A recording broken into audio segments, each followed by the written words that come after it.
As we head into the next session, it is my pleasure to introduce to you Ryan Anderson, who is here to speak with us on the question, what is marriage? The question that I want to ask and then answer is, what is marriage from a policy perspective? What is the state's interest in marriage? How does the state define marriage? How should the state define marriage, and why? Now, I would imagine that everyone in this room is in favor of marriage equality. The other side uses that slogan, and it's a great slogan, and it's a wonderful piece of advertising. It fits on a bumper sticker. You can put an equal sign up as your Facebook icon, and yet it's completely vacuous. Everyone in this room is for marriage equality. We all want the law to treat all marriages equally. What we may disagree with one another in this room about is what sort of relationship is a marriage. So the book that Sharif and Professor George and I co-authored was titled, What is Marriage? Because that's the question that you have to answer before you can then get to considerations of equality. And if you're a lawyer, before you can get to considerations of equal protection of the law, you have to know what it is that the law is trying to protect equally. So what is the marital relationship? Because even those who want to redefine marriage to include the same-sex couple will draw certain lines between what sort of relationship is a marriage, what sort of relationship is not a marriage. And if we're going to draw lines that are based on principle, if we're going to draw lines that reflect the truth, we have to know what sort of a relationship is a marriage and what sort of other consenting adult relationships are non-marital.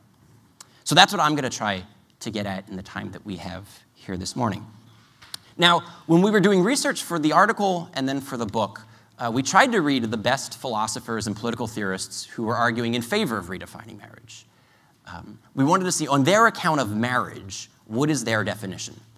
And one of the philosophers that we looked to is John Corvino. He's become a friend of Sharif and mine. And he was saying what really is distinctive about marriage is it establishes your relationship with your number one person.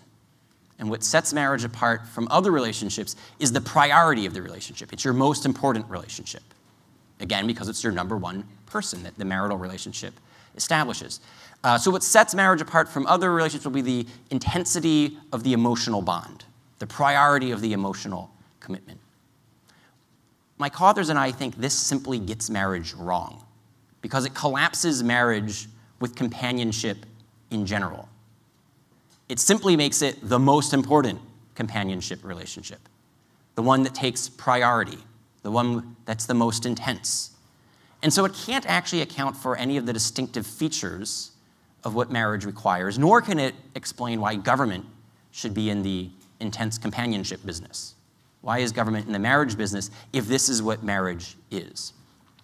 So let me say a few words about that, and I'll place a challenge to people in the audience. When we get to the Q&A, I invite you to give an answer to these questions of, if you want to redefine marriage to include the same-sex couple, why would marriage, how you understand it, require that that relationship be permanent, monogamous, and exclusive, and be the type of relationship that a government takes interest in? Because on this account of marriage, where marriage is an intense emotional union of consenting adults, that's something that can be formed by more than two people. There's nothing about intense emotional union just as such that says it has to be between two and only two. Threesomes and foursomes can just as easily form an intense emotional, an intense romantic, an intense caregiving relationship. There's nothing in principle that would require twos. Likewise, there's nothing about that union that would say it has to be sexually exclusive. Some people might argue that you could actually have an enhanced emotional union, an enhanced caregiving relationship, if spouses were free to seek sexual satisfaction outside of marriage. And then lastly, there would be no reason in principle why the union should be permanent, since emotions come and go, love waxes and wanes. So what would demand the pledge of permanency? But then lastly, why would government even be in the marriage business on this definition of what marriage is? If marriage is just about the love lives of consenting adults, why can't we take the state out of the bedroom? And yet those who would redefine marriage want to put the government into more bedrooms. Why? So that's the question. Answer the title question of our book, what is marriage, in a way that can account for the distinctive marital norms and can explain why marriage is a distinct public policy issue in the first place.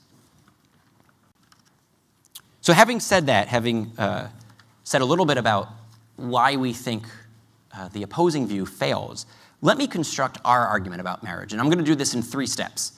First, I'm going to say what we think marriage is from a philosophical perspective.